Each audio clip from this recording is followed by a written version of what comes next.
Hello everyone. Welcome to SecPod SanerNow product webinar series. Thank you for joining this session in your busy schedule. Today we are in an all-new webinar on charting new ways to visualize security risks and improve usability. As many of you might already know, this webinar is going to be on our latest 5.1 release from SanerNow.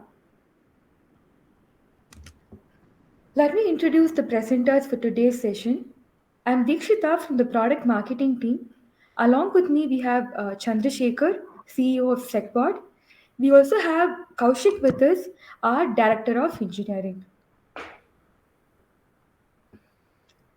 Before we begin, let us take a quick look at today's agenda. So, to begin with, we will be looking at the new ways introduced in SecPod to visualize security risk, and followed by that, we will be looking at some of the latest SanerNow reports which are introduced in the latest release, and as well as the challenges which are solved by this report. And then we will be looking at the other features and enhancements which are a part of SanerNow 5.1 release. And at the end of the session, we will be discussing the questions and answers. So if you have any questions, please raise them then and there. Towards the end of the session, we will pick up your questions and provide answers for them. So over to Chandra now to take us through this webinar. Right. Thank you, Dikshita. My name is Chandra here. I am the CEO and founder of SecPod. Good morning to each one of you and good evening, people who are joining from different parts of the world. So I'm really excited to be talking here about SanerNow 5.1 release that was announced recently by us. And our customers and partners have really loved it because it has some interesting enhancements that we have made that are part of SanerNow 5.1.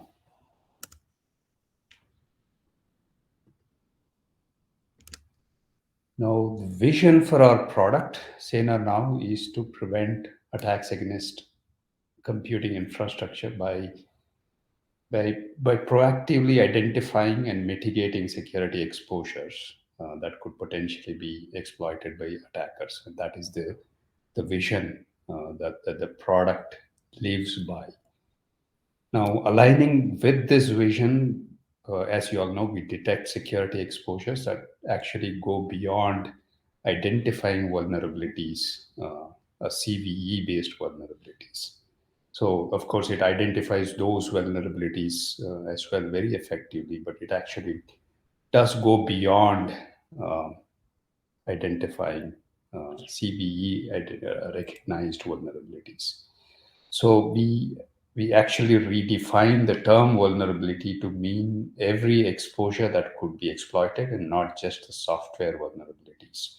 So it could be misconfigurations that are present in the operating systems and the applications that we have, or the network infrastructure or components of network elements, or unhardened operating systems that may be installed and running with certain missing critical patches can be there, or even asset exposure. So you may have an outdated application, you may have unsupported or end-of-life applications present in the environment, or even untrusted applications that are not supposed to be there and actually present in the environment. So these are all asset exposures.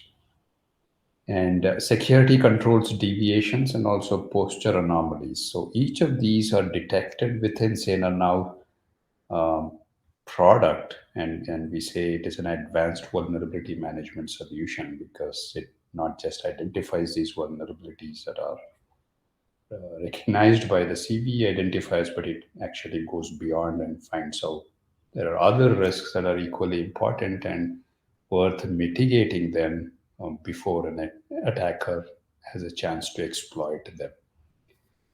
Now, with this, we have kind of redefined what vulnerability stands for. And with SanerNow, we are able to detect and mitigate each of these category of vulnerabilities.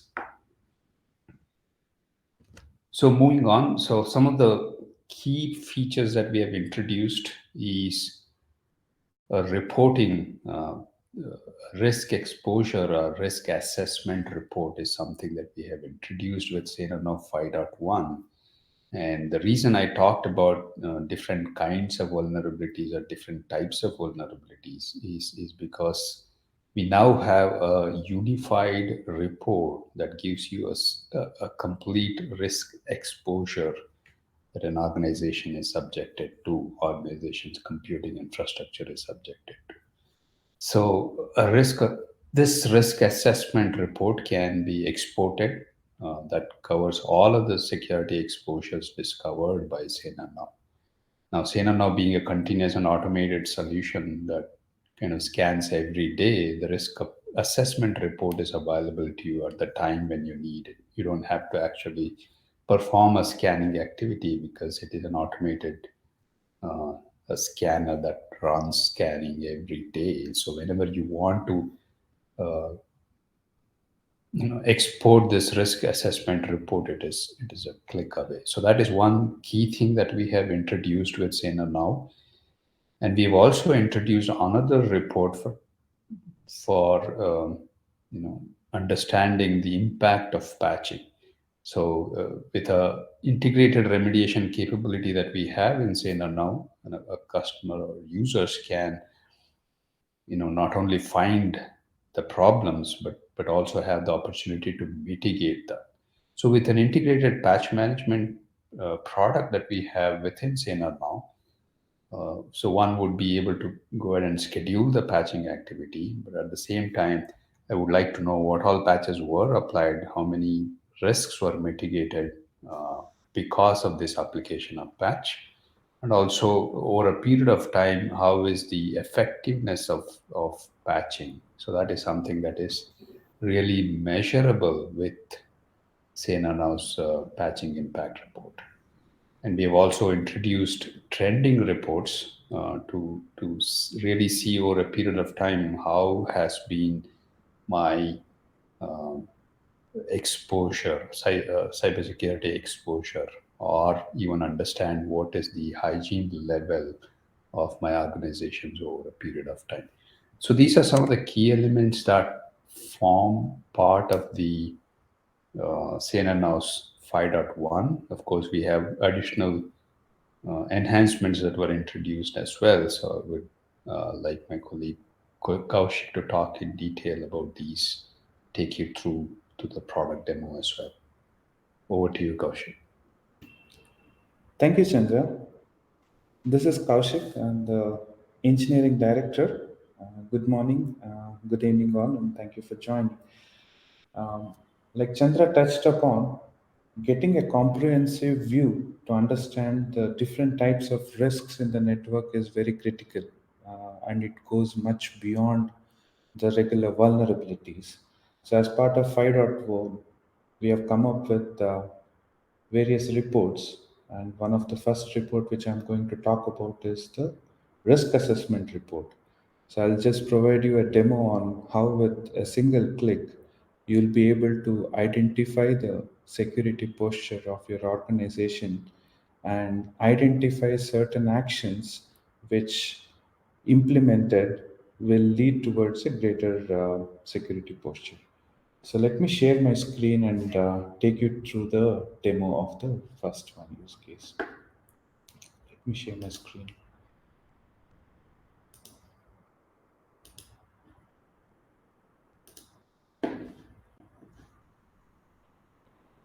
Right.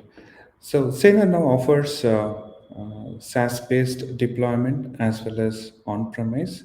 So today I'm showing the demo with our SaaS-based offering. So this is on saner.secpod.com. This is the web interface, and we also support multi-tenant environment.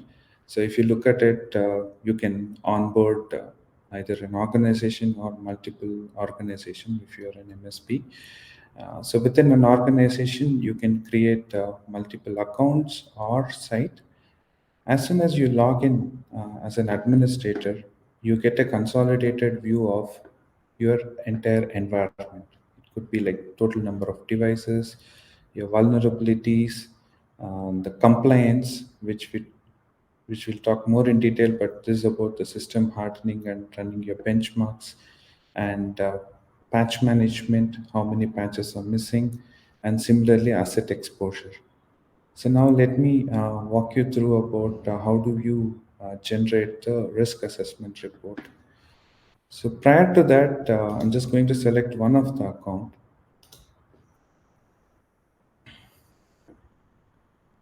So once you onboard your organization and deploy the agents, irrespective of how many number of devices are there, within 5 to 10 minutes, we complete the scanning, discover all the assets, and then get you the comprehensive report of this particular thing. So all it takes is after the agents are deployed, within 10 minutes, you'll be able to get a comprehensive view. So once you log into the account, you need to just click on the reports. So once you come to the reports, there are canned reports, which is pre-prepared report. So I'm just going to click on the risk assessment report. So this gives a complete or a comprehensive assessment about the risks in the organization. Like Chandra touched upon previously, it goes much beyond vulnerability. It includes the misconfiguration, the missing patches, asset exposure, and various things. So as soon as you click on it, the report gets generated. So this is more on the HTML. But you can also download this into a PDF with just click of a button in real time. So there's no additional steps involved. So once the report is visible, you can just generate a PDF report. Let me walk you through the risk assessment report and explain why this is comprehensive and how it gives you a greater insight about the overall cyber hygiene or the security posture of an organization. So the overall risk assessment report, if you look at it, it is divided into various sections. So the first one will give you a picture of about overall what is happening in a particular account, which talks about the device summary, the vulnerability, misconfiguration. This gives at a overall level, and then gets into more details about vulnerabilities, the misconfiguration, missing patches, and also on the asset exposure. I'll quickly run through each of this section and touch upon the various aspects of the report. So we'll start with the summary section. So this provides you a view on how many devices are there in your account and what is the breakup based on the operating system. So we also have others, which means not only endpoints, SanerNow also support network scan devices. So if you have you can have a network scanner where you can discover network devices. So it gives you a breakup of all the devices summary. We also can we also have groups. Devices can be part of certain groups. So we give a breakup of how many devices are there in which groups, and also based on the operating system. So till now you just saw all the devices, how they are distributed, so to get you a summary. Next, we talk about the vulnerability metrics. So how many total vulnerabilities are present, and based on breakup based on their severity. We also provide last 7 days what are the recently discovered vulnerabilities.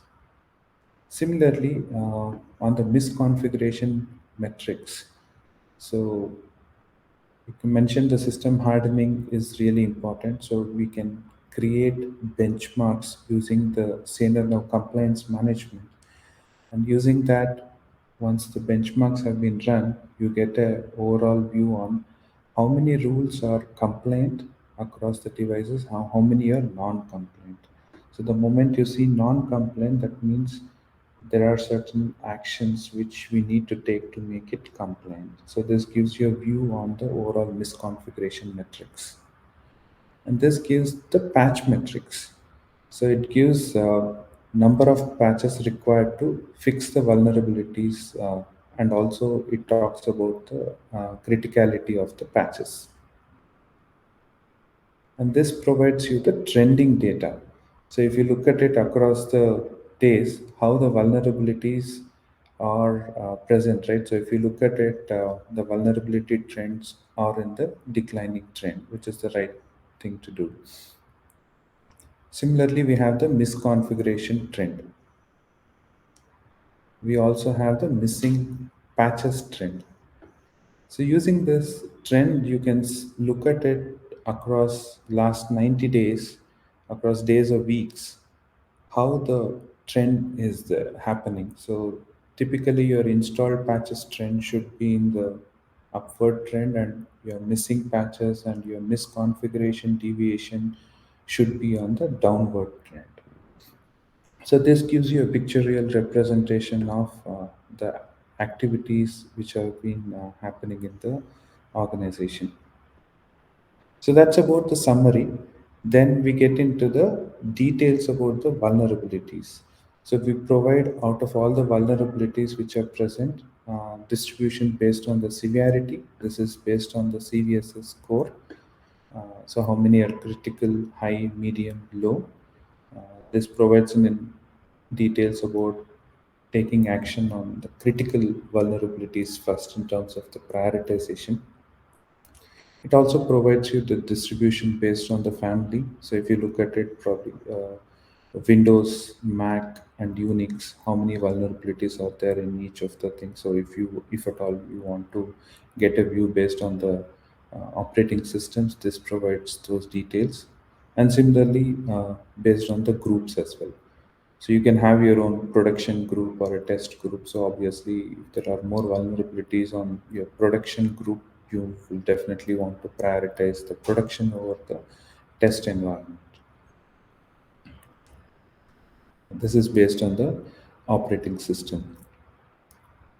We also provide a view on top 10 vulnerabilities by the CVSS score, right? So there could be thousands of vulnerabilities, but which are the top 10 vulnerabilities which having the highest CVSS score? Um, this information will help you to prioritize on the top vulnerabilities. And sometimes you might want to prioritize the vulnerabilities based on CVSS and also across hosts. Let's say there are several hosts and one of the vulnerability uh, is reported across several hosts. So this provides you details about that information as well. So we saw the prioritization based on vulnerabilities. How about based on the host? So this provides you details about top 10 vulnerable hosts. So which host has how many vulnerabilities? This also gives you a prioritization on which host should be first patched. So this is a top 10 highly exploited vulnerabilities. So here, depending on the malware or ransomware, we have the intelligence on each of this ransomware or malware, what kind of vulnerabilities it is using. And then if those vulnerabilities are present, we kind of map it so that you can take certain actions on some of these highly exploited vulnerabilities. So we have seen the vulnerabilities. Now, what are the top recommended remediations, right? So these are all the patches. For example, if you look at the first patch, it is addressing almost 460 vulnerabilities. So we also provide the recommendation on what to be patched first. So these are all the vulnerabilities. Similarly, if you look at the misconfiguration, we provide details about what are the various benchmarks, and within each benchmark, how many rules are compliant, how many rules are non-compliant. Similarly, you get a view on the deviations by the operating system and also on the group. Similar to vulnerabilities, we also provide you a view on the top 10 non-compliant devices as well as the non-compliant rules. So every benchmark has rules. So if there are rules which are failed for a particular device, those are categorized as non-compliant rules. Similar to vulnerability, even configuration, we provide a patching mechanism where we can go ahead and fix those misconfiguration. This is also integrated into SanerNow. We also provide top 10 recommended misconfiguration. Similarly, once the vulnerabilities are reported, whenever the patches are available, and if those patches are not applied, so those are categorized as the missing patches, which needs to be applied. So we give details about all the missing security patches by the operating system, by the group, and also provide details about top 10 missing security patches. If a particular security patches is missing across devices, those details also we provide. And also the device which is having the highest number of security patches. This will help you in prioritizing which patches needs to be applied. And asset exposure. So apart from the vulnerabilities, misconfiguration, patches, we also need to make sure that there are not many outdated operating systems or any violations in terms of licenses. We also provide details about your application licenses, the operating system licenses, hardware licenses, and if there are any deviations. Um, Also on the outdated operating systems, because once the operating systems are outdated, we may not have much patches, so that is also becomes a vulnerable. So we provide a list of those, and each of this operating system, how many hosts that are installed on, so that you get a view on how many hosts have outdated operating system, and then the outdated applications as well, and how many hosts it has been installed. So by this, you would have seen it is complete in terms of the comprehensive view it provides on the overall risk assessment. So with this, not just vulnerability, but you get various insights into, apart from the vulnerability on the misconfigurations, asset exposure, and compliance. So that's about the risk assessment report, and not just for account. So if you look at it, we also provide organization level risk assessment report as well. So this is similar to account risk assessment report, but at an organization level.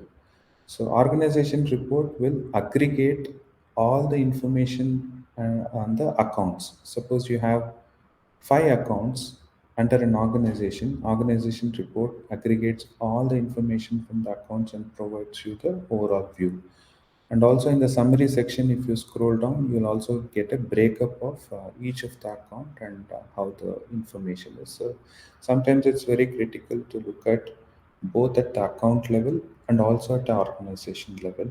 So we have both the reports. This is about the first use case about getting a comprehensive view. Now let's move on to the next use case.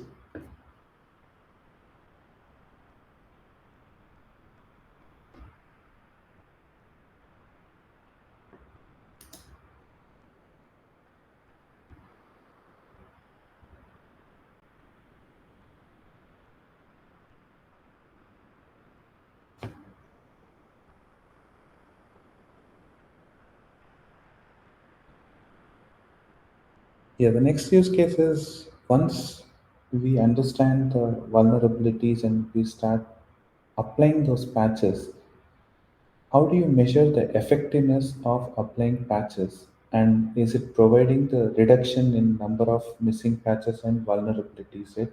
So this is um, critical because you need to understand like the activities what you have taken or the actions you have taken, how is it helping reduce the overall vulnerabilities, right? So uh, this is the second report on the patching impact report. Let me walk you through the patching impact report now.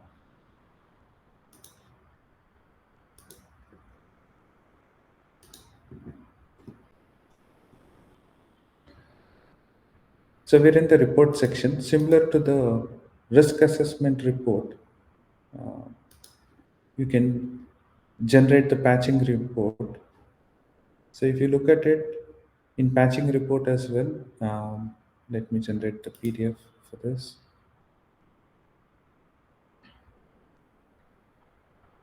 So patching report as well, you can create it at an account level or at an organization level. And here also, if you look at it, we start with the summary, then we go into details about the missing patches and what and all are the actions taken, and it will also indicate the effectiveness of applying patches. So if you look at the summary, it has number of devices and the missing security patches. So it talks about like how many security patches and how many open risks it addresses and how many affected devices. We also provide information about the missing security patches by the severity and also by the family, and gives you a summary on the risks mitigated, total number of installed security patches and how many risks it has mitigated across devices. And it also provides you a trend.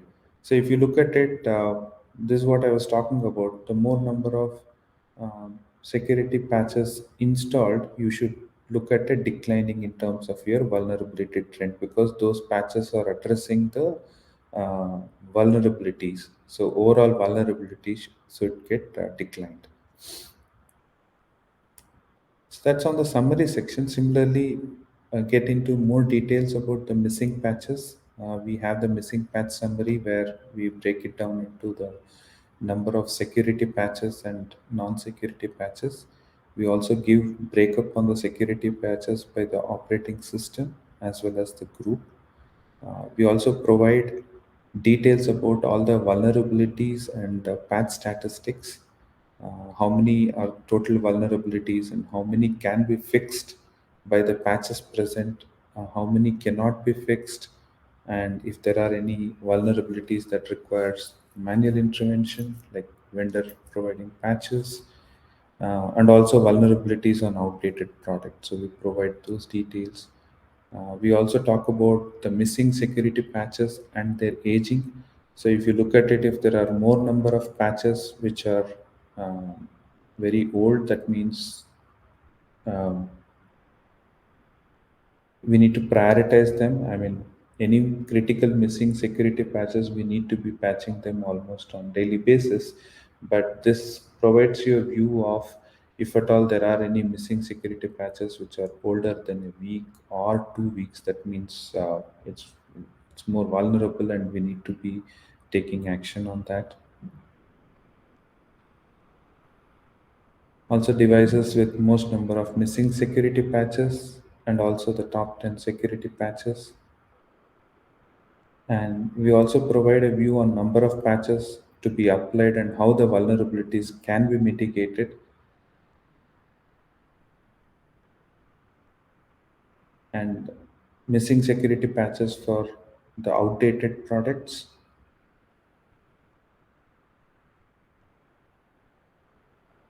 And these are the actions so far taken in the account.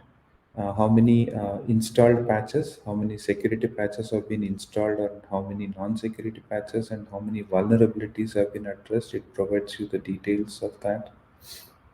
And also on the security patches by the group, and how many critical risks have been mitigated versus high or low. So this is based on the severity, and also the risk mitigation trend. So how many risks have been mitigated in the last 90 days? You can see the trend. We also provide details about patching. So whenever you create a patching tasks, if at all there are any failures, we also provide details about what are those failures and the reasons for the failures, so that we can identify why certain patches are failing and take appropriate action. And also all the patching task details, number of patches which has been applied, gives you a breakup of how many fixed, if at all there were any failed patches, how many it got mitigated, and also gives you an indication on the ongoing patches as well. So if you look at it, this goes more into details about the patching impact, what and all are the missing security patches and what actions have been taken, and how is the effectiveness of those patches which has been applied. So similarly, this also can be generated at an organization level. Uh, Again, it's similar to the account. It gives you breakup of the account wise as well. So this is about patching impact report. So one thing I just wanted to touch upon is, like I mentioned, you can either download it as a PDF or you can send it as an email as well.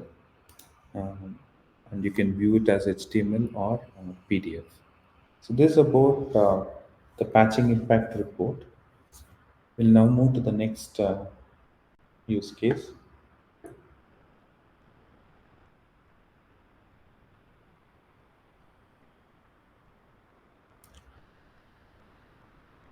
Yeah, so oftentimes what happens is it could be week on week or fortnight or monthly. So the IT security teams meet and review how has been the progress, what are the vulnerabilities, what patches has been applied, and things like that. Oftentimes what happens is they don't have a trending report to see how it was last week, what activities or action have been taken this week. So it becomes a lot of manual work and things like that. So as part of 5.1, we have introduced several trending reports where they can generate a daily report or a weekly report or a monthly or a quarterly, right, even yearly report, so that they get a complete view on each of these activities, and it becomes extremely useful for the IT security teams to demonstrate the progress as well as the actions taken. So, as part of 5.1, we have come up with several trending reports. I will now demonstrate a few trending reports and also show you how you can create your own custom report and add those trending reports.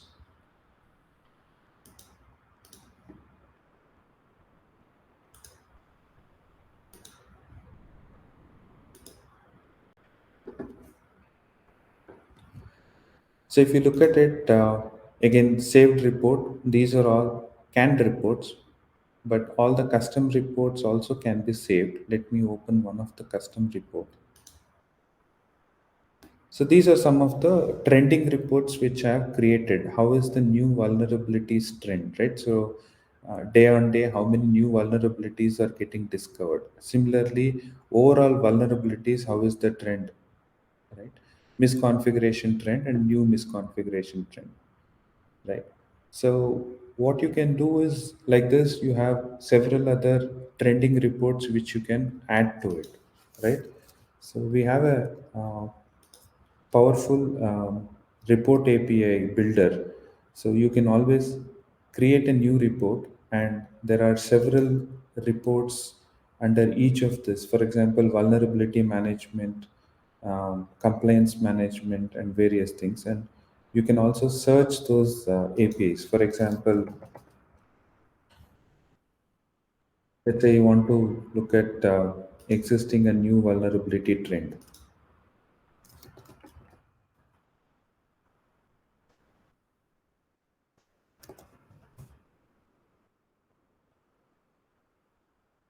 You want to create a mitigation trend, right? Like this, you can drag and drop several other trending reports and also tables. For example, you want to know what are the top 10 recommendations. You want to know what are the top 10 vulnerabilities across hosts. Like that, any of these, you can create your own reports and then you can go and save that report.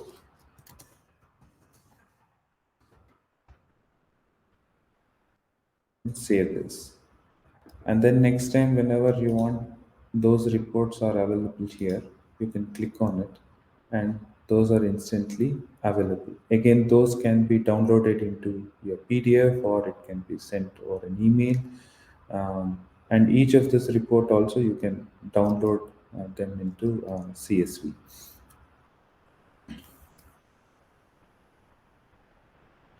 Yeah, so with this, what happens is we have introduced several trending report. It becomes uh, very helpful for the IT security admins to look at the progress and also compare how they were last week and versus how they are progressing and what actions have been taken.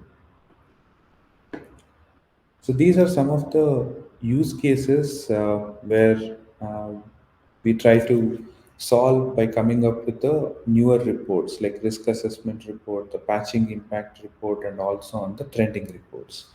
Apart from reports, we also have come up with various other new features as part of 5.1. Let me touch upon those as well. So the first one is on the simplified agent onboarding experience. So once you onboard your organization, the next logical step is to onboard the agents. So what we have done is we have simplified the user experience by consolidating all the agent onboarding steps, um, from discovery to deployment to configuration. I'll just give you a quick demo about this. So that's one of the key features or enhancements we have done. Apart from that, we have also delivered several new REST APIs as part of 5.1. So all the new capabilities, what we have built, new features and things like that, each one of them can be accessed through the REST API for the integration. There are 50 plus REST APIs which have been introduced as part of the 5.1. The next feature is multi-factor authentication. As of now, prior to 5.1, we were supporting Google Authenticator. Now we have introduced multi-factor authentication for Ping One. So if your organization has Ping One already implemented, you can configure the MFA for your user authentication, which will in turn contact the Ping One and validate the MFA. Apart from that, we have also enhanced the access management. Um, Again, when you create users, uh, the users can do various activities. Let's say they monitor all the vulnerabilities and they want to create certain patches and things like that. So we have now come up with a role called as read only. So wherein if you want a user just to monitor and perform only read only operation and not take any action oriented activities like patching or rebooting a device or any of those, you can create user as read only, and you can do customization across the tools as well, which I'll just show you the demo in a short while. Apart from this, we have also introduced support for Rocky and Alma Linux. So let me take next few minutes to demo some of these new features.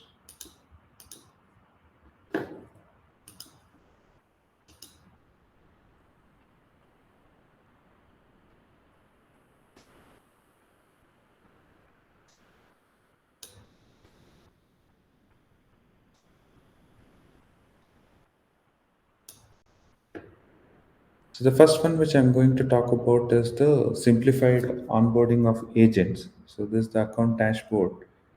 If I click on this is the control panel. So we made some UX enhancements and also the simplification part of it. So if you look at it, once you onboard an organization, the first thing what you do is to discover the agents.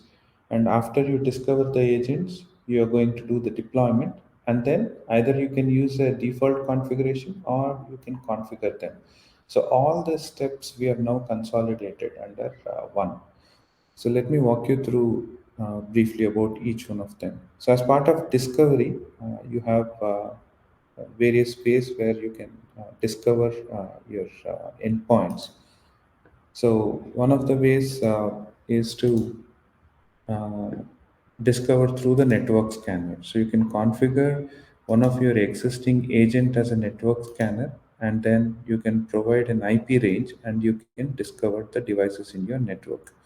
You can also configure your periodic discovery. So this is one way where you can discover the agents. The next way is if you're already having an Active Directory deployment in your organization, you can configure the Active Directory and you can perform a scan, and then you get the complete OU structure and the devices, and you can select which are the devices or the organization unit you want to deploy. And then once you discover this, then you can go on to agent deployment. So this is one way where it simplifies discovering the devices through Active Directory. We also have an option to manually import. You can provide a CSV with the host name and IP address and import it. So once you discover, the next step will be to deploy on those devices. So again, on the deployment, we have various these things. So this is the first one is on the agent installers, where you can download. We support majority of the operating systems, Windows, various flavors of Linux and Mac. We also provide you a offline deployer where, based on some of the devices you've already discovered, you can use our offline deployer. You can download this and run it on any of these operating systems, which will go ahead and install your agents. We also have an Active Directory deployer, so you can use this as well and run it from your Active Directory server. So with this, you can choose any one of the available methods and deploy them. And once you deploy them, within 5 to 10 minutes, all the devices would scan and provide you the overall security posture for the organization. And then the agent configuration. So by default, we have this agent configuration. You can also create new settings. So with this, the overall onboarding experience has been simplified. Apart from this, we have network scanner as well, where you can use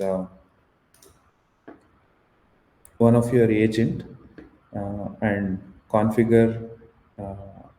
configure the network scanner to discover the network devices, where we go ahead and discover the network devices and their vulnerabilities. So this is about simplifying the onboarding experience. Next, I'm going to talk about multi-factor authentication. So how do you enable multi-factor authentication for the ping one? So if you look at it under settings, we have multi-factor authentication. So one of the first step you need to do is to create a policy. So you can create a ping one policy here, where you need to give the policy name description, and on the ping one in your organization where the ping one environment is already set up, you need to create an application there for SanerNow, where you're going to get the environment ID and client ID, which you need to provide. For the demo purpose, I've already created one policy. So this is how it looks. And once you configure your policy, any new users you're going to create, you can assign that policy, ping MFA policy. So once you do this, the next time when a user logs in, it asks for multi-factor authentication, the additional passcode, uh, which provided it then validates against the ping one based on whatever information you have provided on the policy. And then if the authentication is successful, it will allow them to log into SanerNow. So you can assign this policy as part of new user creation, or if you already have a user, you can go ahead and assign them the policy. So in the drop down, it will list you all the list of policies which you can assign. So this is about the multi-factor authentication.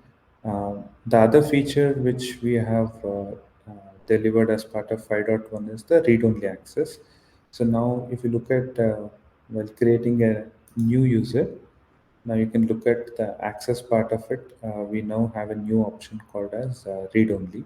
So whenever you want to create a new user, uh, depending on what organizations you want the user to be managing. You can select that, and then either you can provide them the full access or you can make them read only, right? And we also have a custom option where you can have granularity at the tool level and account level. For example, demo one, you want vulnerability management to have full access, but patch management you want to have read only. That is also possible. So you get the granularity if required. So if you want overall all the tools to read only, you can just mention it here as read only. So whenever you create a new user, you can provide this option, or for an existing user also you can go ahead and modify the user and change their access control. So this is about the read-only role. Um, so these are all the new features which have been introduced in 5.1. Thank you, Kaushik. Thank you, Chandra, for walking us through the latest updates in 5.1. So now we are in the interesting part of today's session. Let us hear from Chandra on what's brewing in SanerNow 5.2. Right. Yes, so we've already made a beginning into SanerNow 5.2, and of course, aligning with our 3 months release schedules. Within the next 3 months, we should be providing another update to our SanerNow platform. So there are a few key features that I'll touch upon that we are introducing as part of SanerNow 5.2. One is bringing in single sign-on based authentication into SanerNow platform. So we're considering adding a few well-known authentication providers into our coverage scope. We are also going to be extending the multi-factor authentication to include other providers, support for other providers as well. And one another thing that we are working on is to bring in support for SUSE and OpenSUSE. So we do have coverage for almost pretty much every variety of Linux distribution. So this is one operating system that is to be added into our coverage scope. So SUSE and OpenSUSE is something that we will be bringing in with SanerNow 5.2. And we've made a good beginning into the reports. So we will continue that journey of adding more reports into more canned report or off-the-shelf report into SanerNow. So these are the three key things that we are introducing in SanerNow 5.2. Of course, there is a long list of enhancements that we will be further making to improve the user experience, to also bring in additional features that will help with the security effective, help organizations achieve security effectiveness and prevent the possibility of future attacks. So that's the whole purpose of SanerNow. Back to you, Dikshita. Thank you, Chandra. So I hope these updates will be exciting for our users as well. Now let us discuss the questions which have been raised in today's session. So the first question we have here is, why should we look at vulnerabilities beyond CVEs? Chandra, I think this is for you. All right. Yes, so as I talked about early on, it is really important to not only look at software vulnerabilities, but equally important are the misconfigurations, asset exposures, security controls deviations that are present within the environment. Each of these are important to detect those and also mitigate those. So let me take an example of misconfiguration. For example, some of the well-known ransomware used anonymous SMB share. So this is a good way of attacks spreading from one system to another. So this is a mechanism that typically used by the malware to spread from one system to another. Likewise, operating systems and application vendors provide large list of these configurations that can be applied in order to harden the security posture of the devices. Likewise, it's equally important to understand if you have any unwanted applications installed, maybe an end of life application or outdated software present in the environment to really know about them and take action on them as well. Similarly, is our antivirus or anti-malware product that is installed within the environment, is it running optimally? Is it running with all the security features enabled? So again, investing in an anti-malware, but if it is not effectively doing its job, then it is a loophole or a weakness that would have been introduced. So likewise, there are a number of security controls deviations can also be present within the environment. So it is important to continuously track these uh, vulnerabilities and act upon them on a continuous basis. Got it. So the next question we have here is, can these reports be automatically generated and scheduled? Kaushik, this is for you. Yes, all of these reports can be automatically generated. So we can schedule some of these reports either on daily basis or weekly basis, and we can also mention at what time these reports needs to be generated. We can also automatically email them. We also have capabilities to back up those reports and also mention how many reports should be backed up, right? Number of reports. So all these capabilities are there for the reports. Okay. And the next question we have here is, how long does it take to generate these reports? Yeah, I'll take that question again. Yeah, I think it's instant. I would say, as part of the demo we saw, even the organization report or the account report, all those things are like within 2 or 3 seconds. These are real time. It gets generated instantaneously, right? So, yeah, it doesn't take more than 3 or 4 seconds to generate such reports. Okay. One more question for you. Can these reports be exported as CSVs? Yes, each of this we saw in the report API, we can create various reports. So each of that report has the capability to download the information in a CSV format.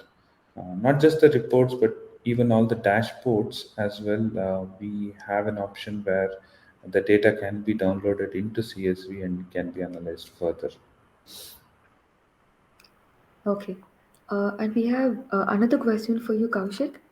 Can I import these reports in Power BI?